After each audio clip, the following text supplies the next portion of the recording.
are the top edge rushers in the NFL today. Welcome, football fans, to another BLV NFL rankings video. In this video, I rank the top 32 edge rushers, edge defenders, sack specialists, edge setters in the NFL. That's the defensive end and outside linebacker positions. If that sounds good, you know what to do. If you want more BLV rankings just like this, maybe even a ranking of every NFL team's defensive line, spike the like button, because that's what's coming next. If you want more rankings, the only way I know if you're enjoying is by liking the video. It's pretty simple. It's free. Do it. Get in the comments and let me know, guys, what you think of my list. Who's too high? Who's too low? And which player should have been on the list that's not on the list. Let's get to the list, beginning with number 32, a player that's actually right now a free agent and is free to sign on your favorite team if you want a little extra pass rush, because this man's been getting it done for a minute, and his name is Zidarius Smith. Zidarius Smith, despite playing on two different teams, found success with two different teams last season.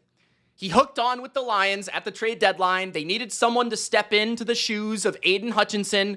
Of course, Zidarius, maybe in his prime, could have done that, but of course, no longer in his prime. It would have been spectacular if we would have saw Smith and Hutchinson together on the Lions. And maybe we will in 2025. Maybe. There's a chance, right? But he's a really good edge too. So just because he wasn't able to be Aiden Hutchinson doesn't mean he's still not top 32. And when you dive into the numbers, he's still spectacular as a pass rusher, right? 9 sacks last year, getting it done with two teams. He was 10th in pressures, he was 8th in win percentage, and he was 12th in pass rush productivity, the grade that we talked about in the interior defensive line video. If you guys haven't already watched that video, go check that video out. I dive into the interior defensive line, the D tackles in the NFL. This is the edge video. Pass rushing productivity is a grade that I'm going to discuss a lot, and it's a PFF stat that basically correlates towards pressure converting to sacks. How effective a player is at getting to the quarterback, essentially. He also was 33rd in PFF's grading, right? So 9 sacks, still a quality pass rusher. And when you watch him, he's incredibly savvy with how he sets up his tackles and or guards. Because what I love about Zidarius Smith is you can move him around, and he can play in pretty much any defense. You want him to put the hand in the dirt and play kind of traditional 4-3 defensive end, he can do that.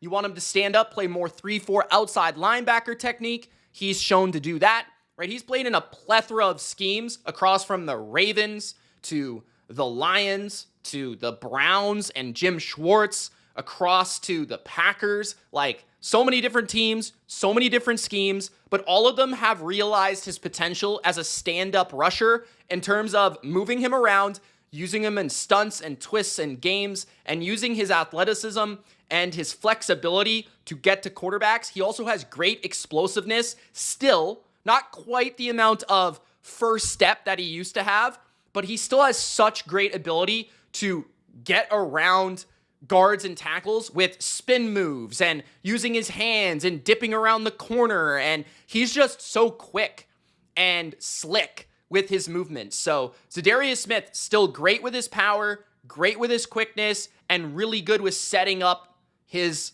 opposing linemen with a move or a trick of the trade to get a sack. So Zidarius Smith still can do it all, and I still love how he's used in specific pass rushing situations. So if your favorite team needs an edge rusher, a guy that can move around, they should be signing Zidarius Smith. He still belongs on this list. Just because he doesn't have a team doesn't mean he's still not good. He's probably picking and choosing which one he actually wants to play for. So at number 32, Zidarius Smith. At number 31, Harold Landry of the New England Patriots. Now, Landry had a kind of a down year as a pass rusher last year. In fact, it was a pretty pathetic pass rushing season on an efficiency basis. But I have a lot of faith in him in New England under Mike Vrabel because his peak and his prime was seen under Mike Vrabel and his defensive scheme in Tennessee. But what we did see from Harold Landry is two things that make a great edge rusher in Tennessee last year. First of all, he came back from injury. That's a big deal.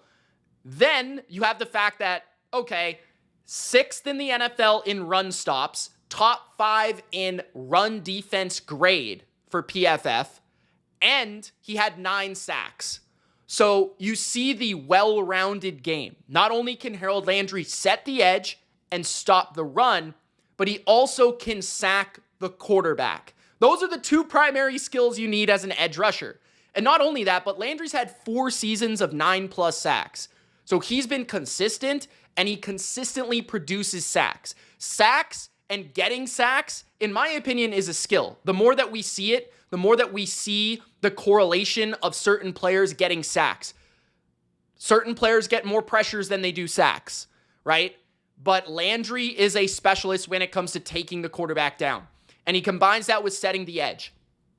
I also think he's very good on stunts. He's very good, kind of like we talked about with Zidarius Smith, at looping around or, exploding. I think Landry, when he was younger, had a bit more dip and the ability to kind of dip and rip and the ability to get underneath and bend. I don't think he really has that as much anymore, which has definitely hurt his pass rushing skill set because that's the primary skill you kind of need to be a sack guy or a pressure guy, is that ability to dip and bend and get around the corner. I think he is, though, very tactical with his hands, and he is extremely quick. His get off is one of the best in the NFL, and it has been for quite some time.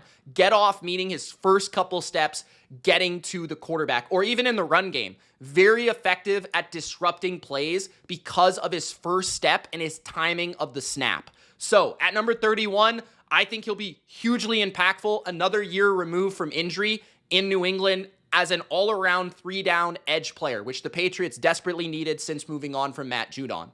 At number 30, Nolan Smith of the Philadelphia Eagles. Now this one, by the end of the year, Nolan Smith should be considered a top 32 edge rusher.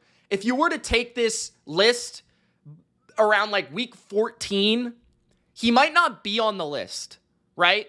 But the playoff run he had and the success and the every down ability that he showcased for the Eagles in that playoff run, I think was hugely impactful, right? Nolan Smith, what I like about his skill set, first of all, he's undersized, but he is extremely explosive, fast, twitchy, and he's very versatile, right? Because of his speed, you can basically have him drop into coverage as if he's an off-ball linebacker. Like, he really has that sort of range of ability and athleticism.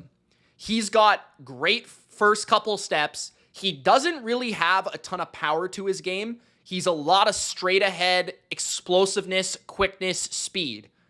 But because he's so fast, it's hard for tackles to get hands on him. Because he's smaller, it's hard for tackles to get hands on him. He's a guy that just dips under, bends underneath, and he's got good bend to his game, and he just gets to the quarterback. Like, it's very simple. It's not a lot of setting up guys.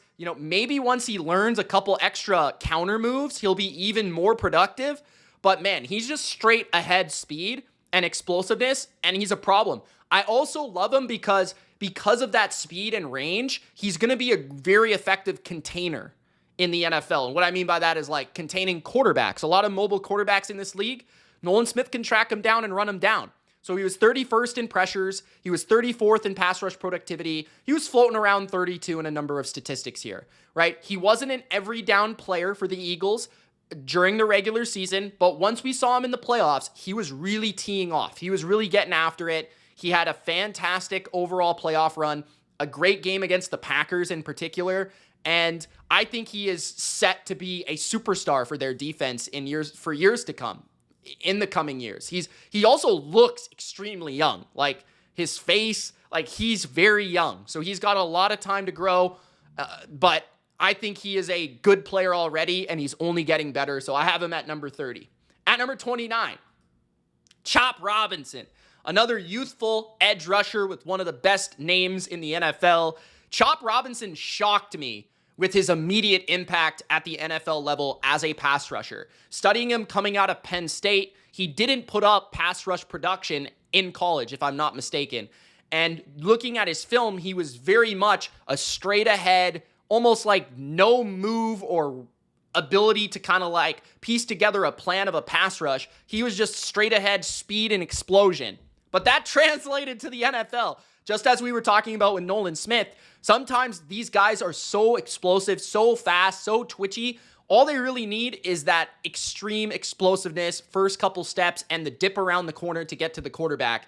And man, by the end of the year, teams were chipping him, doubling him, having, multiple guys in his vicinity to block him. So just imagine what would happen if Jalen Phillips or Bradley Chubb become healthy again. And imagine his impact as a pass rusher if that happens, right? They just drafted a first-round defensive tackle as well to replace Calais Campbell. I look at Chop Robinson. He's got all the skills to be an elite pass rusher when it comes to pure finesse, speed, and dip and bend. So 7th in pass rush productivity, 7th in win percentage last year, elite numbers, 22nd in pressures despite only playing 565 snaps, which was 56th in the NFL. He played a similar amount of snaps as Nolan Smith, but in my opinion, much more purely productive as a pass rusher. He isn't an every down player, which hurt him and his placement on this list. He was more of a rotational piece for the defense. I think he'll remain that for a couple more years, depending on what happens with Phillips and Chubb. But he had to take a big role last year, even as a rookie, because those guys weren't healthy. So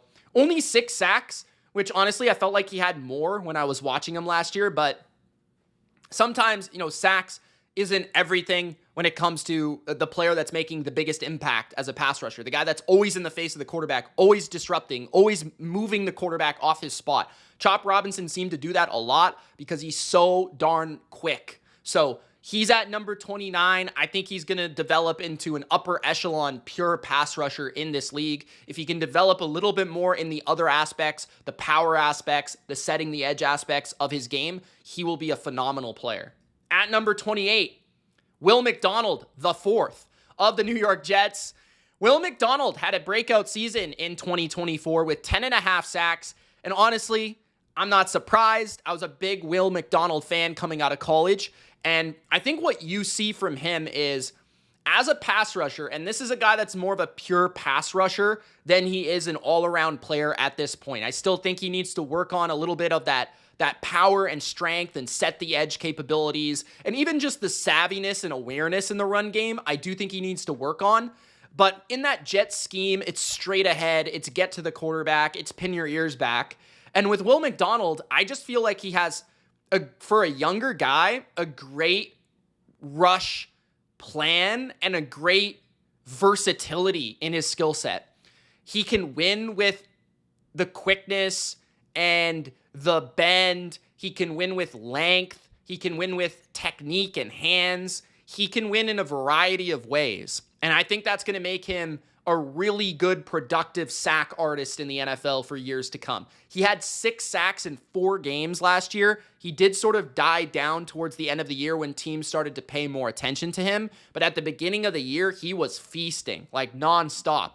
10.5 sacks overall. He was 13th in quarterback hits with 12. He was 16th in pressures with 61. He was 15th in pass rush productivity. Now, PFF did not love him last year, 120th. And a lot of that has to do with the run defense. But I do feel like some of that is the scheme. Some of that is maybe his play strength. But I just love his technique. I love his usage of his long arms along with the quick feet that he does offer. So I just think he has that overall versatile pass rushing skill set that's hard to replicate. Not a lot of players have all those tools in the bag. So at number 28, I have Will McDonald. At number 27, Kyle Van Noy, my guy. At number 27 of the Baltimore Ravens. If you would have told Mitch 4 or 5 years ago that Kyle Van Noy would be on this list in 4 or 5 years, I would have probably laughed at you. As much as I love Kyle Van Noy, and he was a huge part of the late Patriots dynasty or the second Patriots dynasty, he has honestly become a better player or at the very least, a better pass rusher on other teams later in his career after what people thought would be the peak of his career. Because in New England, he was kind of a hybrid off-ball linebacker slash edge rusher. At times he would play edge, at times he would play linebacker, and he was kind of like the Mike Vrabel of that Patriot dynasty, the second Patriot dynasty. And I just think he is such a smart player, so incredibly savvy. He has great motor for a player of his age. Typically, you don't see a guy 30 plus years old. I think he's like 32, 33, still being like tracking down quarterbacks after his first rush, getting to his second rush, and like tracking them down in space and tripping them up. He plays with incredible toughness, incredible feistiness, especially for an older guy. But he is an instigator out there. Like, he gets in the face of quarterbacks. He really brings the edge to the Ravens defense that they've always had. But I feel like he brings that grit. I think he's a chirper. He's out there. He's getting in the face of people. He's a great leader for that team. And, man, he's a productive pass rusher. 19th in pass rush productivity, 12 and a half sacks last year. And a lot of them are like, he has a lot of different moves in his bag that I didn't even feel like he did with the Patriots. Like, he's got spin moves now. He's just great with his hands. I think he's got underrated power. He's got just enough quickness, just enough bend. All the areas, he's very refined. I kind of just feel like he kind of found his technical bag at some point, whether it be with the Chargers or the Ravens. Like, I don't know where he honed in or what he did, but it feels like he just got more refined in all areas and all moves, and he found what worked for him. And man, he's just really become an awesome player. He's still solid against the run. He isn't like the largest edge player in the league. Like, this is a guy that's kind of been tasked to do different things throughout his career. But he's a solid, savvy edge defender for sure. He plays with a physicality, he plays with an energy, and he plays with an incredibly high IQ, and he's a playmaker. So at number 27, I have Kyle Van Noy. At number 26, Montez Sweat of the Chicago Bears. Sweat did not have his best season last year. I thought he played better last year when he was on Washington and Chicago, and he really ended up that last season with Chicago. The first year or half the year he was phenomenal for them. Last year, I felt like not as great, but still solid, right? 22nd in pass rush productivity, 22nd in win percentage, 26th in pressure. So overall, somewhere in the 20s in a variety of statistics, only 79th in PFF grade for whatever reason. I feel like Montez Sweat has always been one of the best run defenders in the NFL at his position because he's got incredible explosiveness combined with incredible length. He is one of those guys that's like a Madden created player, right? He's got like 90 speed on Madden, and you can see it. I mean, he tracks down quarterbacks, whether they're scrambling or trying to run designed runs. He finds them from behind and he trips them up. And he's got that length where he can just press out a tackle and make a stop in the run game by shedding and getting there very effectively and efficiently. He's not always been a sack guy or a sack specialist. I think because he does lack a little bit of bend to his game. He's more stiff and uses length, power overall, and explosion, straight ahead speed to power in order to get to the quarterback rather than quickness and finesse, which typically there's where the sacks rack up for those type of players.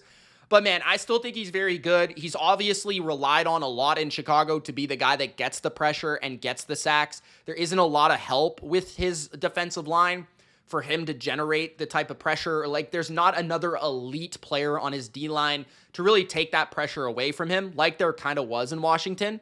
So at number 26, Sweat is spectacular athlete, like an absolute phenom, a ridiculous run defender, and at times a hit and miss pass rusher. But more often than not, he's good in that area. So at number 26, Montez Sweat. At number 25, Carl Granderson. I think one of the more underrated defensive players in the NFL. Carl Granderson had another good season last year. He isn't a sack guy necessarily. I think he's never really had like 11, 12 sacks, but he has had like 9-ish type sack seasons. Last year, he only had 5.5. But he is one of the best, like Montez Sweat, at defending the run. The last 2 years, he's been in the top 10 in ESPN run stop win rate. Last year, he was 8th, according to PFF, in run stops. And he was also 13th in pressures. So he's a pressure guy and he's a run stop guy. And that's a combination that I love, but that's also a combination that's underrated because he doesn't have a ton of highlight reel sacks, highlight reel turnovers, although he did produce a couple forced fumbles dating back and watching. A lot of them on like, strips, like not even on quarterbacks, but like on runners or in the hole, like stripping the ball away from somebody. Very, very savvy there. He did grade top 20 in the overall PFF edge defender grades. And I think he's such a good run defender because he's so long and he's big. I think he's bigger than you would realize. He's one of the bigger defensive ends on this list, I would say, just by looking at him. I don't exactly know his measurables, but he's got extremely long arms. He's not super twitchy or quick, but he usually wins with power and length. And he wins with the ability to tug and pull and rip through tackles and offensive linemen, and with effort. He plays with incredible effort. So Carl Granderson, long defensive end, really underrated guy, good player. I have him at number 25. At number 24, Jonathan Cooper of the Denver Broncos. A lot of these guys like Cooper, Granderson, Sweat, they were all kind of like really close to me. It's debatable on where you would place them, but Cooper had another great year this year. He had a really underrated season in 2023. He had like 8.5 sacks. He was pretty good in terms of his pressure rate and all that sort of stuff. But this year, he put it all together on a dominant defensive front.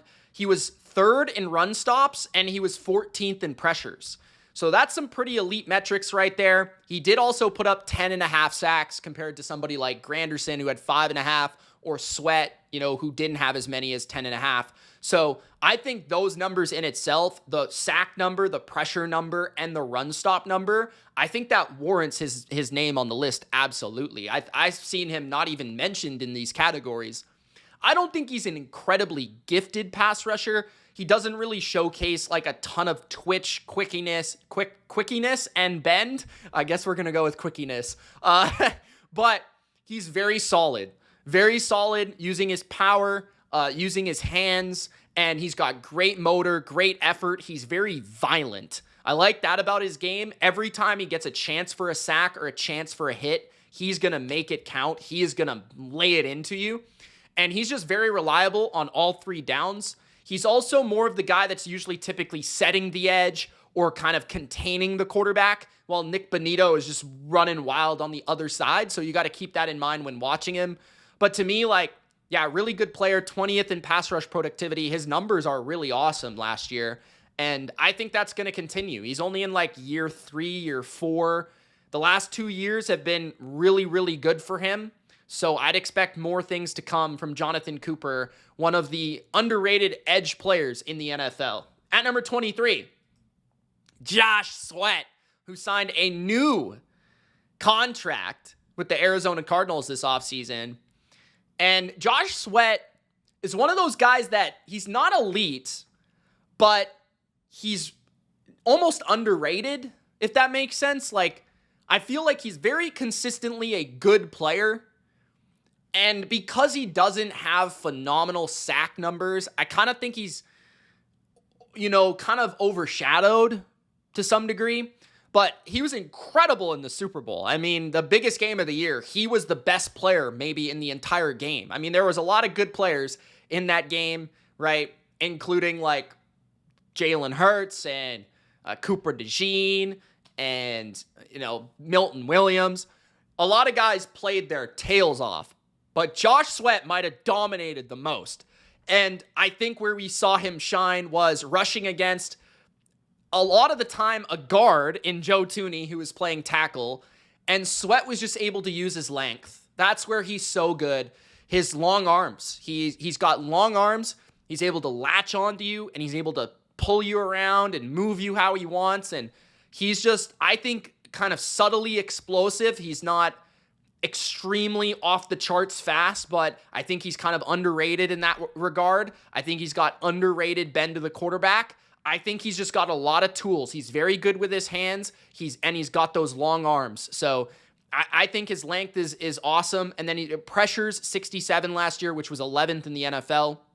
He was 27th in PFF grade, had another solid 8 sacks last year, 26th in win percentage. He's easily top 32. I considered him maybe one or two more spots higher. He's had really good years sacking a quarterback, 11-ish sack season in 2021, I want to say, or 2022, I think, 2022.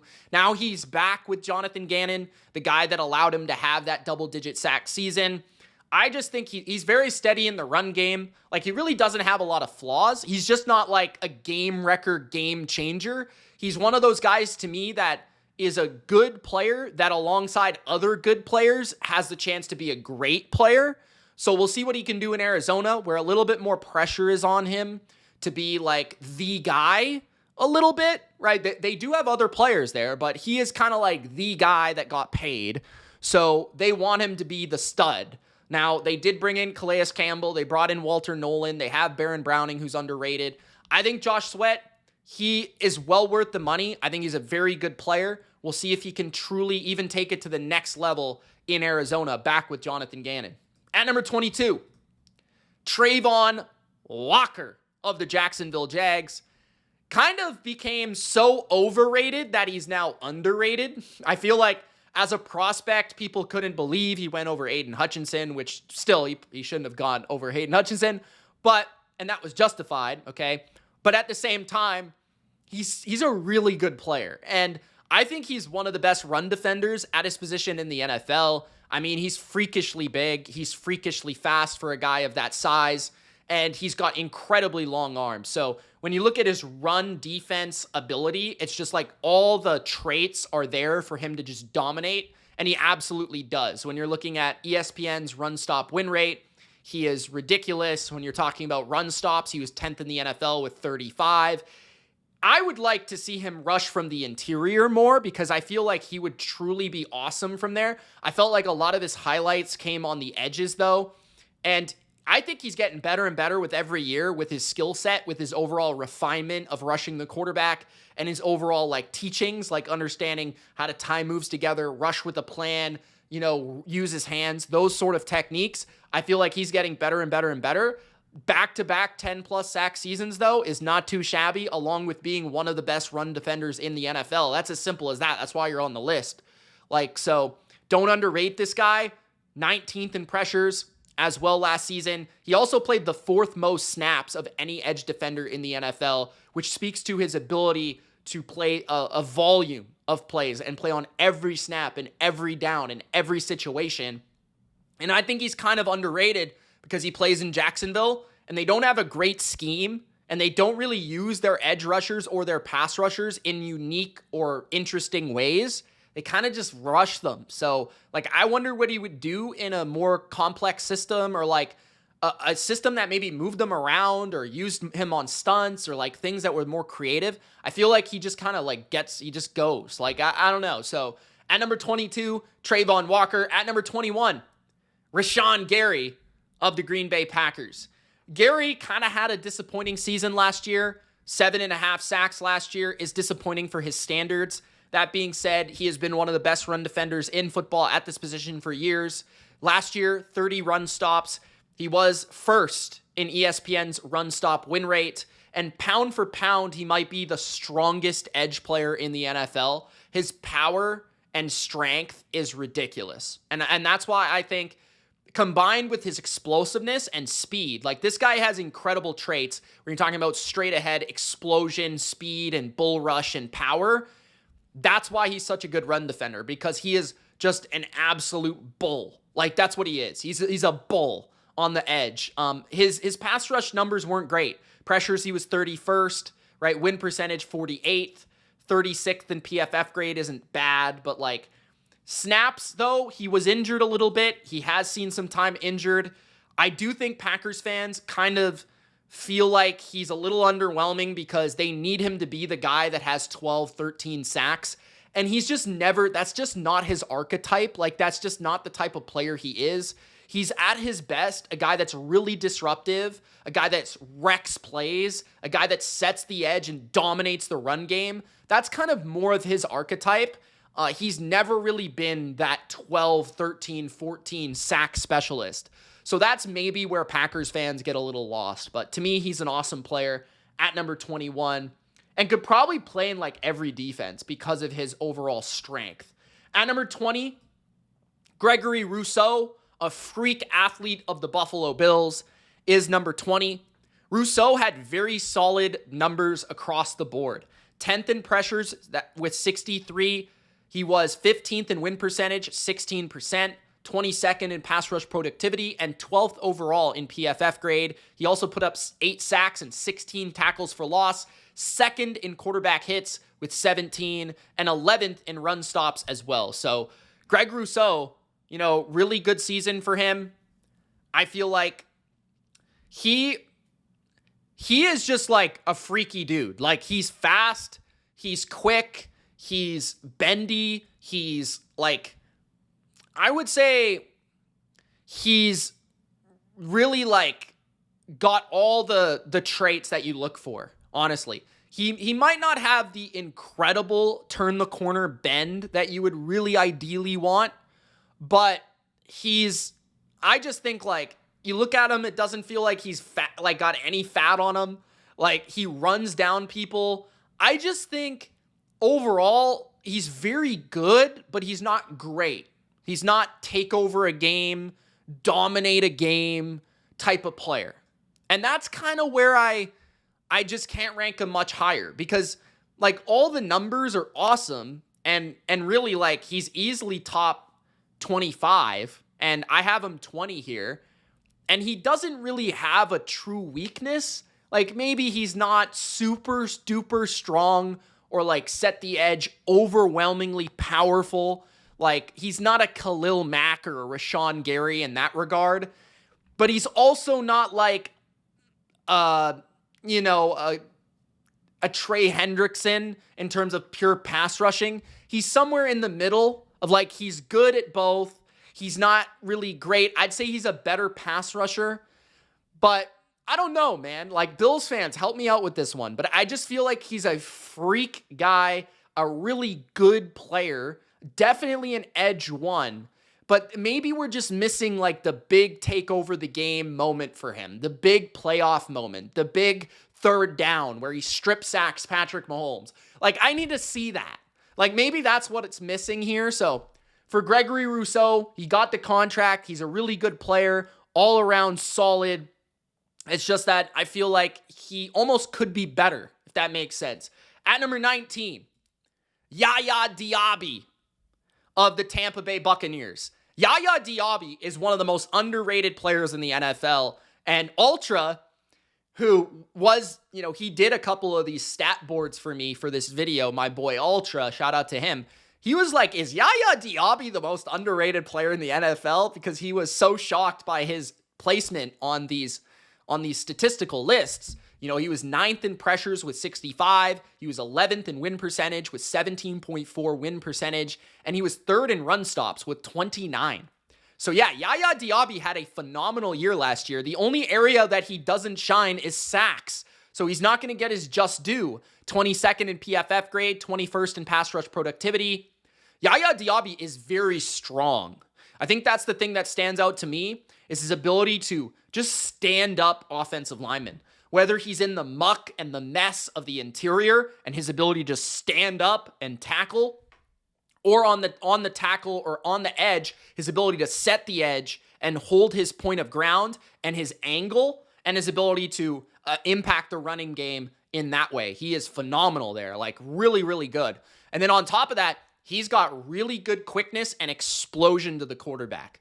I don't think that's straight up. This is maybe why he doesn't have a ton of sacks. He's not a phenomenal one-on-one, rip through, dip around, get to the quarterback. I think he's really well utilized on stunts, really well utilized on games from Todd Bowles and blitz packages, and he shines with his quickness and his explosion. And I think he's also extremely powerful, so that helps. And he's relentless. Like, he is relentless. He's physical. He's explosive. I think that he's not incredible in one-on-ones all the time, like some of the top guys, but really well utilized for his skill set in the defense. And there's no debate. Like, his numbers stand like an elite category. Like, his numbers are really, really good. So if he could just find a way to get more sacks and be more of a big time pass rush guy in the big games that the Bucs truly need that guy, then he can go up this list. But in terms of all around effectiveness and disruption, Yaya Diab is already there.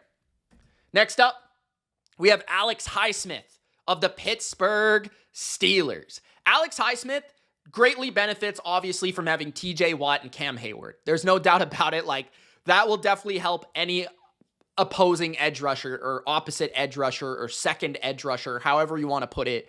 Alex Highsmith, though, individually has had 2 back-to-back great years. He's ranked in the top 8 for PFF grade 2 consecutive seasons. He was 5th in pass rush productivity last year, 11th in win percentage, and he had 54 pressures on only 525 snaps, which was 26th in the NFL. He did miss some time due to injury. He's also a very solid run defender. I think he combines really underrated bend with really solid strength. So that makes him effective in both areas of the game. I think he's underrated in terms of his quickness and his bend and his ability to kind of get around the corner and use his hands to get around.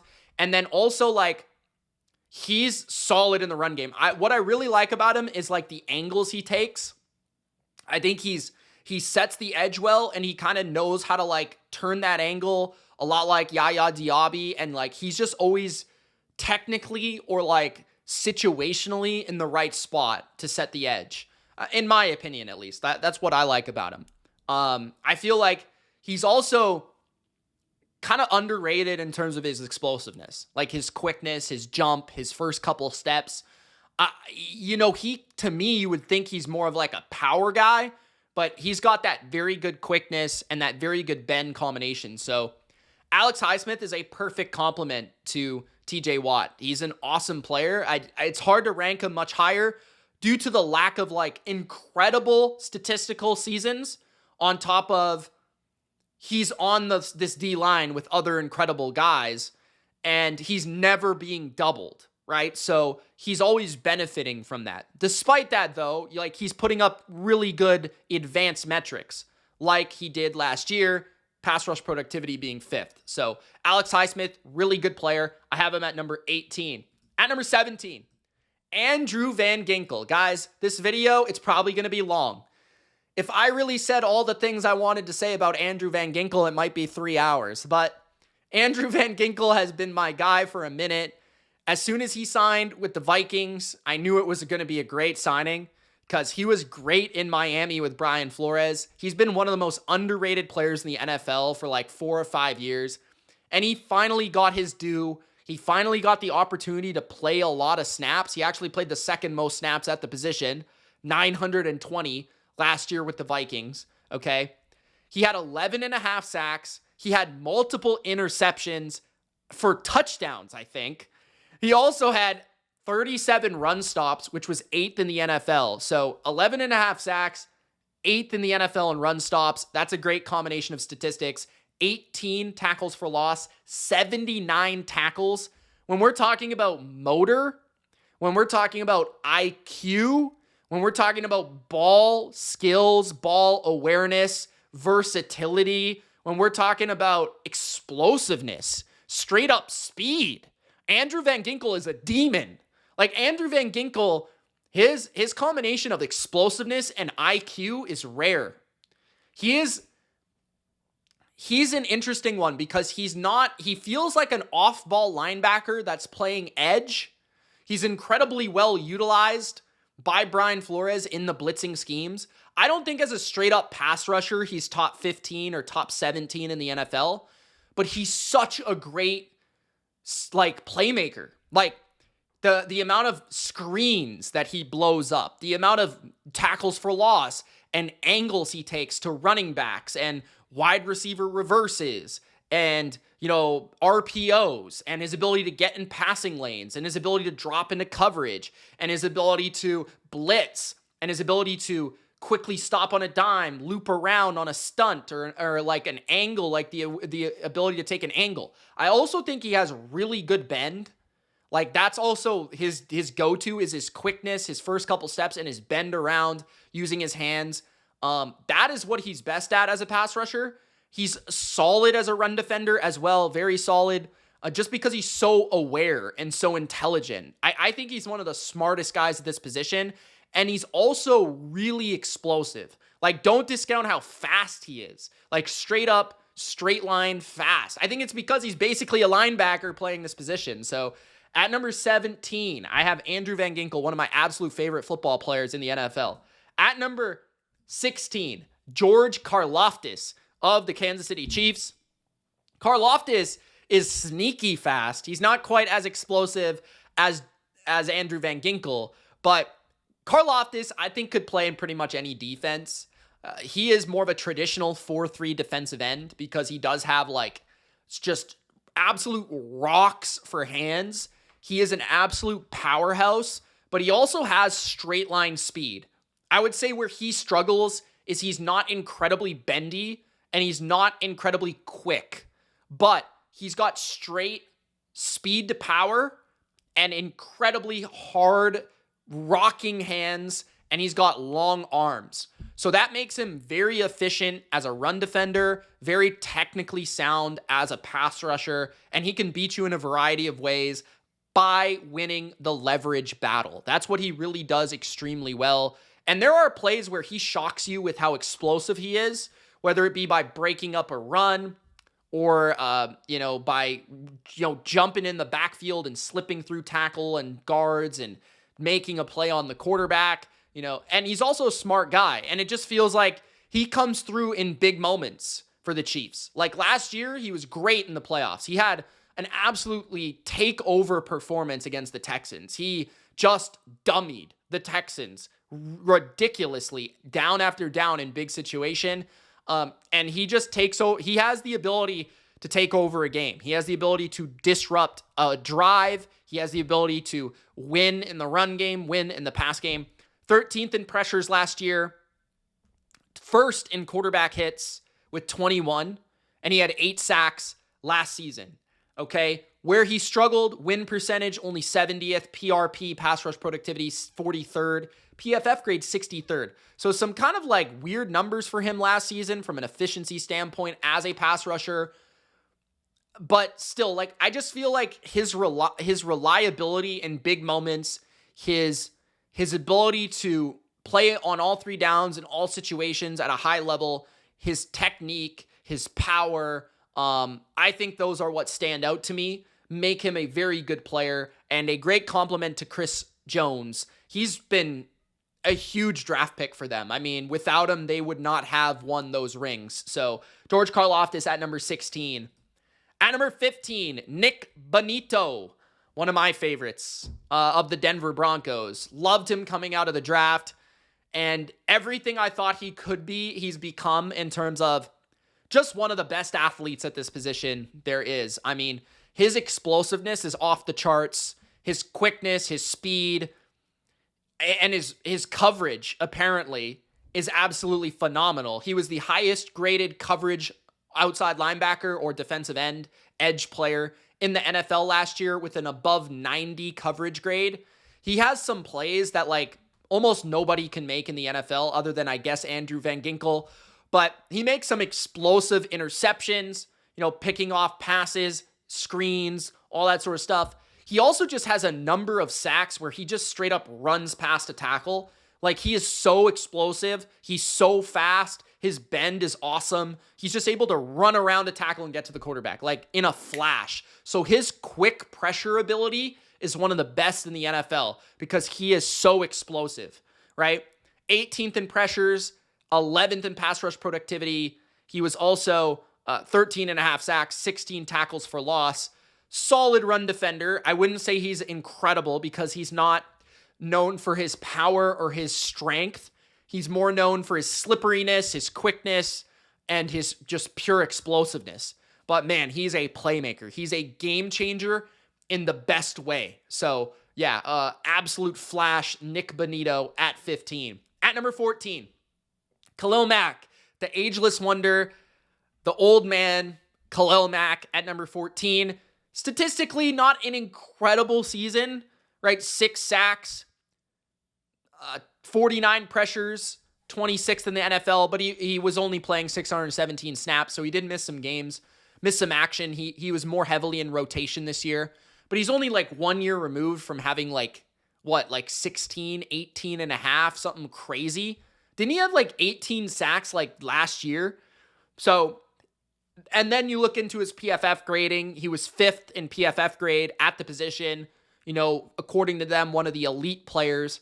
He's obviously one of the best run defenders in the sport. Even if he's not making run stops, he's constantly winning at the point of attack. He's still one of the strongest, most explosive, powerful defensive ends you will ever watch. His long arm, his length, his power, even with one arm, is just outrageous. The ability to just pin back a tackle with one arm, it's like Reggie White. I mean, it's really like that ridiculous. He's obviously a future Hall of Famer, and he combines great power with great quickness. I don't think he doesn't really have that bend, I feel like, that he used to have maybe, but I feel like his power and his quickness and his strength and his force, his brute force, are just still ridiculous. So he has those plays where he like runs through a tackle, runs through the running back, and sacks the quarterback.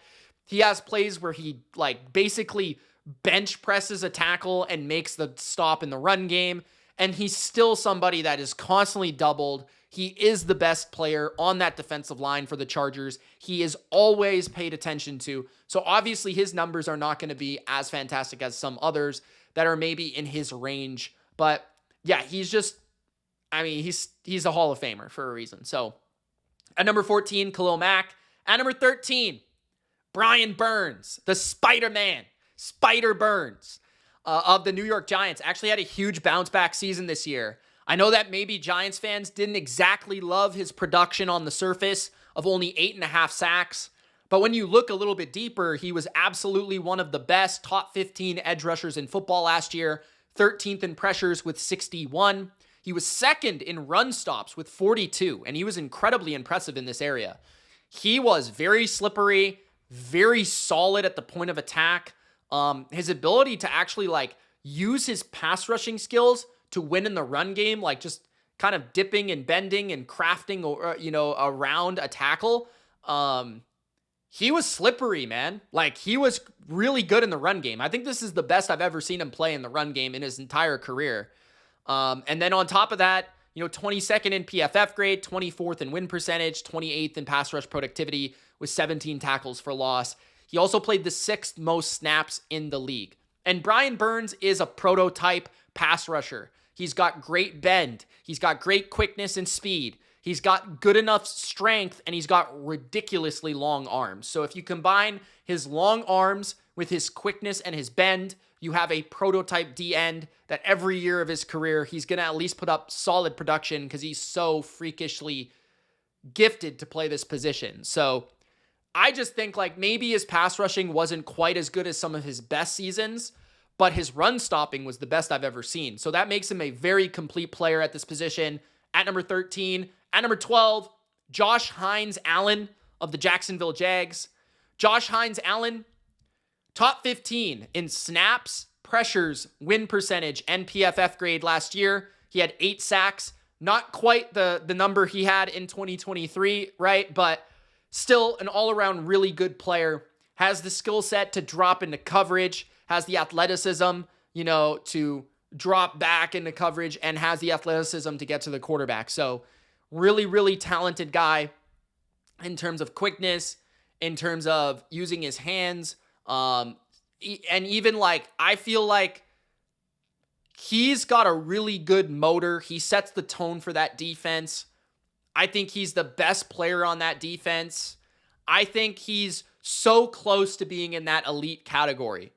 And like I said with Trayvon Walker, I don't necessarily feel like they use him all that well. Like, they don't really move him around and line him up off the ball and let him rush from inside or off of a stunt or playing linebacker, or like, I feel like he's got more to offer than the really way that they use him. But to me, he's been a really, really good player for like the last 3-4 years, just consistently putting up the same amount of production, at least been in the top 12 for me for like the last like 4 or 5 years, it feels like. So yeah, Josh Hines Allen, really quick, really good athlete, and still, all the way around a good player. At number 11, Jonathan Greenard of the Minnesota Vikings. Jonathan Greenard, never really expected him to be this good. Like, I thought he was good. I didn't think he would be this good. And what I mean by that is he was second overall in pressures, and he was first in run stops in the entire NFL. So if you put him in the top 10, I honestly wouldn't even blame you based on those metrics, along with having 18 tackles for loss and 12 sacks last year. He was 13th in pass rush productivity, 17th in PFF grade, and 3rd in snaps played at the position. Greenard is a technician. He's great with his hands. I think he's got just so many variety of ways to win and beat you. He's got a lot of different moves. I feel like he just has more moves than other guys.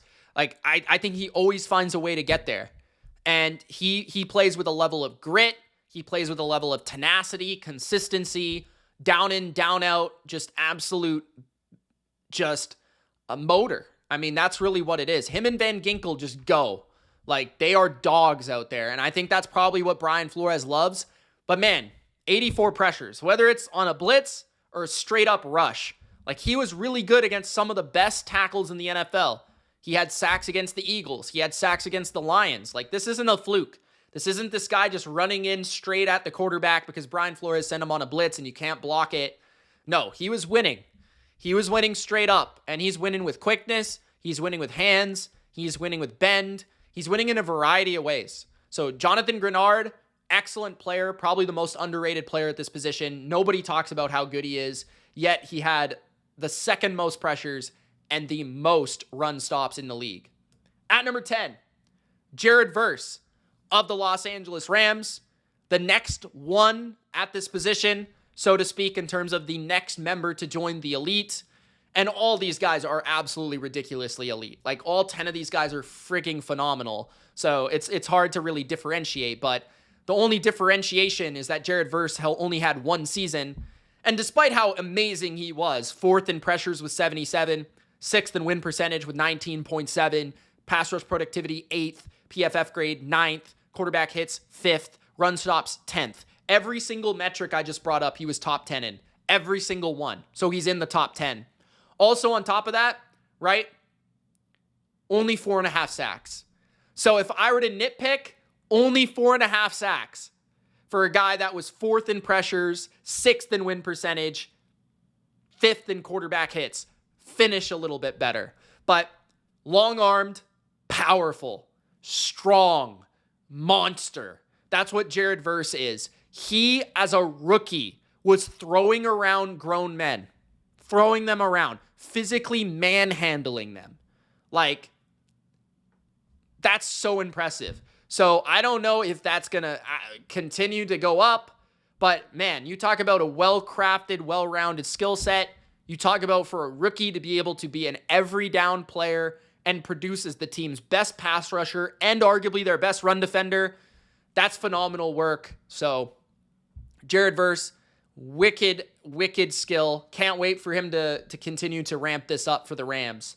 At number 9, Denil Hunter of the Houston Texans. You can make an argument Jared Verse belongs ahead of him, but he's just been doing this thing for so long at such a high level, I almost feel like it's disrespectful. Like, Denil Hunter rolls out of bed and has 12 sacks. Like, he literally rolls out of bed. Doesn't matter the scheme. Doesn't matter if he's the best D lineman on his team or he's the second best or there's another guy or whatever. He's putting up 12 sacks. Like, I don't know, 7th in pressures with 66, 14th in run stops with 33. He had 12 sacks, 17 tackles for loss. He was 14th in win percentage, 13th in PFF grade.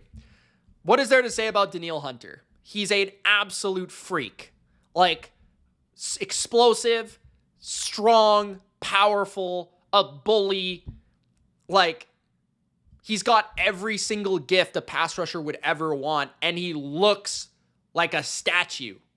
So, yeah, Denil Hunter, he's been the same player, it feels like, for like 10 years. Maybe not that long, but it feels like it. At least 8, right? So at number 9, he deserves to be on this list this high. At number 8, his teammate, Will Anderson. I have Will Anderson just slightly above Hunter, despite having 1 less sack. Will Anderson only played 561 snaps last year. That was 59th in the NFL. Okay? And he still had 51 pressures. He still had 11 sacks on 561 snaps. So there's some debate about Jared Verse versus Will Anderson. Will Anderson had 11 sacks on 561 snaps. Jared Verse had 4.5 on 833. Just to throw that out there. Okay? But also, Will Anderson, 10th in PFF grade, 8th in pass rush productivity, 12th in win percentage. Will Anderson is probably the most underrated of the elite pass rushers in the NFL. He creates chaos. He disrupts the game. He changes the game with game-changing plays. He has a relentless motor. He's great against the run. And he is just, his motor is insane. Like, especially as a pass rusher, his ability to string together moves, work to the quarterback, use his hands. I don't think anybody has a higher work rate of a pass rush than Will Anderson. He is just an absolute missile out there. At number 7, Trey Hendrickson. You could argue he should be higher. He led the NFL in sacks this year with 17.5. For a guy to have 17.5 sacks 2 consecutive seasons is absolutely ridiculous. Like, that is absolutely ridiculous. 17.5 sacks 2 consecutive seasons. That's phenomenal. You can make an argument he's only 7, and this is why he's only 7. It's because he's less well-rounded than the other guys. So the Max Crosbys, the Nick Bosas, etc., he's just not as good against the run. But as a pass rusher, you can make an argument he might be the best in the NFL. I mean, he doesn't really have another guy that helps him out. I mean, on the defensive line last year, who did they have that anyone else was blocking worth a damn? He had 83 pressures. He had a 20% win percentage, which was 5th.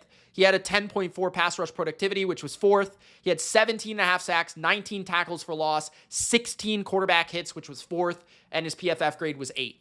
Hendrickson has incredible motor, incredible work rate.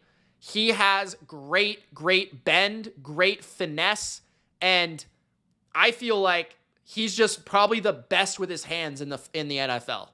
Like, just the ability. I think that's why he gets so many sacks, because like he is the best hand fighter there is, I think, or at least one of them. So yeah, he is incredible. I think he is the sack specialist of football right now. At number 7, at number 6, Max Crosby. Max Crosby, for a couple of years, I feel like was like my favorite defensive player because nobody played more than him. Nobody played harder than him. Nobody set the tone for his defense. Nobody on a bad team kept getting back snap after snap after snap, playing more than Max Crosby. And last year, he didn't play all the games, but in terms of snaps played per game, he played the most of any player. He also has the most pressures in the NFL since 2019. The most in the NFL. So that's why despite a down year of only 35th in PFF grade, only 42nd in win percentage, 22nd in pressures, despite a down year of 7.5 sacks, right? I still have to put Max Crosby there because he dealt with injury. He played through injury. He's a phenomenal run defender, right? He was still top 3 in run stop win rate according to ESPN. And then according to PFF, right, he has been their like top graded run defender like for many years. So he's just really well-rounded and it plays extremely hard. Extremely hard. I love his work ethic. It's very admirable.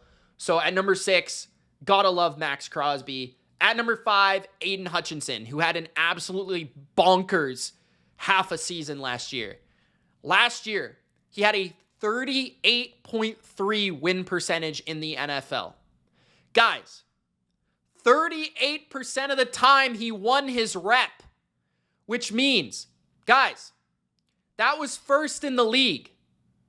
Myles Garrett was second with 23.1. That's 15% difference. 38%. He was first in PFF grade, 14.7 pass rush productivity, which was also first. And despite only playing 280 snaps, he had 45 pressures. 45 and 7.5 sacks. Now, the problem is he got hurt. He only played 280 snaps, which was 110th. If he wouldn't have got hurt, he might have won Defensive Player of the Year. So I only imagine, can he do this again? If he can do this again or something close, he might be number 2, number 1 next year. He might not be number 3. You know, he might move up a couple spots. It's just that, like, last year in 2023, he was awesome, but he was, like, right underneath the elite group. This year, he securely put himself in the elite group of players, right? Securely, with 7.5 sacks in, like, 8 games or whatever it was. But he's got to do it for a whole year. I want to see a 16-sack season from him.